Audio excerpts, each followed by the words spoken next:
Oke, assalamualaikum warahmatullahi wabarakatuh. Alhamdulillah, di pagi yang dingin ini kita bisa belajar kembali eh, pelajaran tematik ya. Dan hari ini kita masuk ke IPA, tema 4, subtema 1. Sebelum kita belajar, marilah kita sama-sama membaca basmalah. Bismillahirrahmanirrahim. Oke, pada tema 4 subtema 1 ini kita akan belajar tentang keseimbangan dan kelestarian sumber daya alam. Cara menjaganya dan pentingnya apa ya. Yang pertama, pentingnya keseimbangan alam dan kelestarian sumber daya alam ya. Ada di bukunya di halaman-halaman awal ya, di buku 4B. Nah, di situ di halaman-halaman awal dibahas ini ya. Menjaga keseimbangan alam perlu dilakukan agar tidak merugikan manusia maupun makhluk hidup lainnya ya.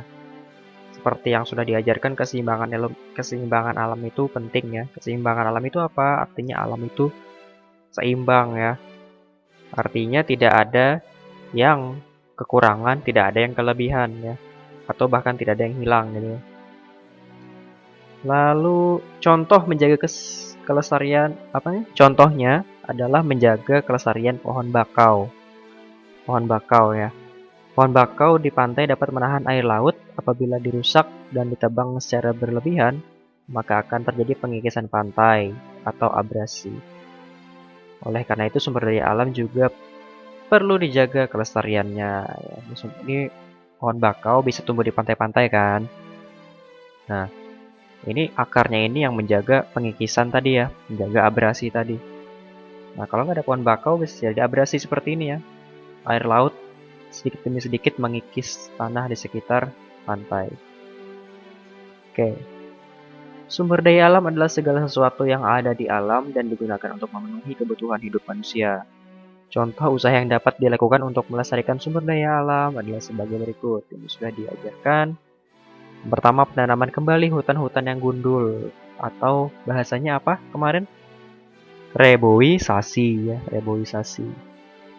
Penanaman kembali hutan-hutan yang gundul. Yang kedua, membuat tambak di aliran sungai untuk budidaya berbagai jenis hewan seperti ikan dan udang ya, ini tambak sungai. Tambak di laut juga ada sebenarnya. Lalu yang ketiga, meningkatkan penggunaan sumber daya alam yang tidak terbatas seperti matahari, angin, dan tenaga angin ya. Ditingkatkan penggunaannya ya. Oke, sekarang dibuka di buku penanya halaman 11. Di situ dibahas tentang kegiatan menjaga keseimbangan dan kelestarian sumber daya alam ya. Sumber daya alam harus dijaga keseimbangan dan kelestariannya. Berikut merupakan contoh aktivitas yang mengakibatkan pencemaran sungai serta kegiatan yang dapat dilakukan untuk melestarikan dan menjaga keseimbangan berbagai sumber daya alamnya. Di situ ada dua tabel ya, sungai dan laut. Sudah tahu semua kan bedanya sungai dan laut kan? Nah, kalau sungai itu kecil dan airnya tawar, bisa diminum ya airnya. Kalau laut itu ya luas banget dan airnya asin. Bedanya di situ. Ikan-ikannya juga beda ya.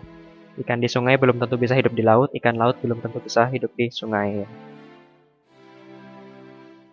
Nah, ini sungai ya, kecil ya. Termasuk Sungai Mahakam itu sungai ya, bukan laut itu ya. Nah, terus sungai bisa tercemar ya. Akibatnya banyak faktor ya. Yang pertama, limbah cair, industri, dan sampah yang dibuang ke sungai mengakibatkan sungai menghitam dan mengeluarkan aroma tidak sedap ya. Nah, limbah cair industri ini dari mana? Ya dari pabrik ya. Namanya juga industri dari pabrik. Pabrik membuat sesuatu, sampah-sampahnya, limbah-limbahnya dibuang ke sungai. Ini bisa mengakibatkan pencemaran sungai. Atau bisa jadi sampah yang dibuang ke sungai mengakibatkan sungai menghitam dan mengeluarkan aroma tidak sedap ya. Ini Bapak ambil foto yang paling lumayan lah. Sebenarnya banyak foto-foto yang parah ya. Sampah-sampah di sungai itu tidak patut diperlihatkan. Lalu limbah deterjen, bekas mencuci pakaian dan pestisida yang terbawa aliran air dari sawah. Kedua limbah ini dapat mengakibatkan eutrofikasi. Eutrofikasi itu apa Pak? Eutrofikasi itu ya Apa sih peningkatan biomasa di sungai? Maksudnya apa, Pak? Ya maksudnya sungainya semakin tua ya, danau dan sungainya menua ya gara-gara ada ini. Nah, itu nanti akan kalian pelajari ya mungkin SMP atau SMA ya, bukan sekarang. Jadi pahami aja dulu apa-apa saja. Sekarang fokusnya ke pencemaran sungai. Nih, limbah deterjen, bekas mencuci pakaian dan pestisida ya, yang dibuang ke sungai. Pestisida sudah tahu kan? Pestisida itu yang dipakai petani untuk membasmi hama ya. Hmm. Itu juga bahaya sebenarnya pestisida itu. Ya hamanya hilang, cuman limbahnya itu yang berbahaya juga untuk manusia kalau sampai terkonsumsi. Ujung-ujungnya ke sungai. Dan racun tentu saja, racun untuk menangkap ikan ya. Nah, ini orang menebar racun di sungai. Ya, iya ya, apa sih namanya? Pencemaran. Memang sekali dapat banyak, setelah itu nggak dapat lagi, ikannya matian semua, mau makan apa ya. Oke, terus upaya pelestarian untuk di sungai apa aja? Kalau di sungai, tidak membuang sampah makanan, sampah plastik, sampah apapun ya ke sungai. Tidak menggunakan bahan peledak atau racun untuk menangkap ikan di sungai. Melakukan kegiatan pembersihan dan pemeliharaan tumbuhan di sekitar sungai secara berkala. Ya. Siapa yang bertanggung jawab ya kita semua ya.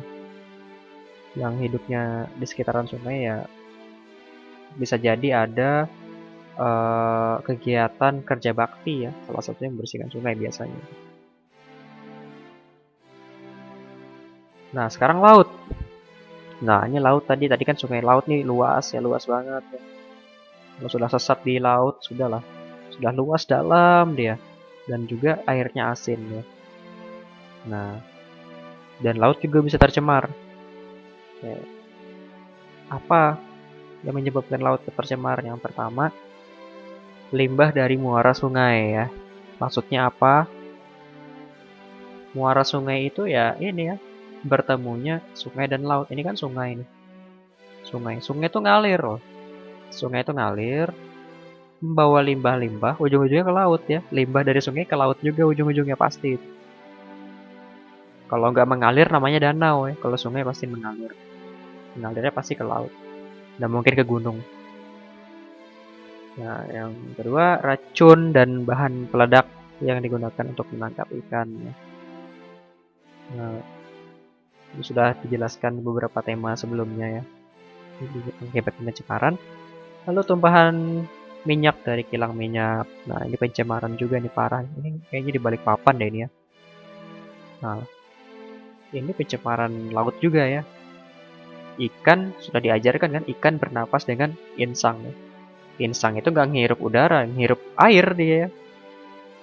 Nah, kalau airnya seperti ini, minyak seperti ya mati kan ya.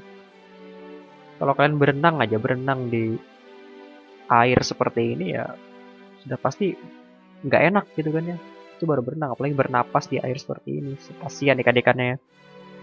Pencemaran ya. Lalu apa cara melestarikan upaya pelestarian dari laut ini apa? Satu, tidak mengambil dan merusak terumbu karang serta melakukan pemeliharaan hewan laut yang dilindungi. Sudah diajarkan. Yang kedua, tidak menggunakan bahan peledak, racun, dan pukat harimau saat menangkap hewan laut. Oke. Dan sekarang tugasnya ada di halaman 22. Ini maaf nih bukan ayo berlatih ya. Ada muatan IPA ya di situ 1 sampai 5. Oke, kalau ada yang kurang jelas silakan bertanya. Seperti biasa Bapak akhiri dengan mengucapkan terima kasih. Walhamdulillahirabbil alamin. Wassalamualaikum warahmatullahi wabarakatuh.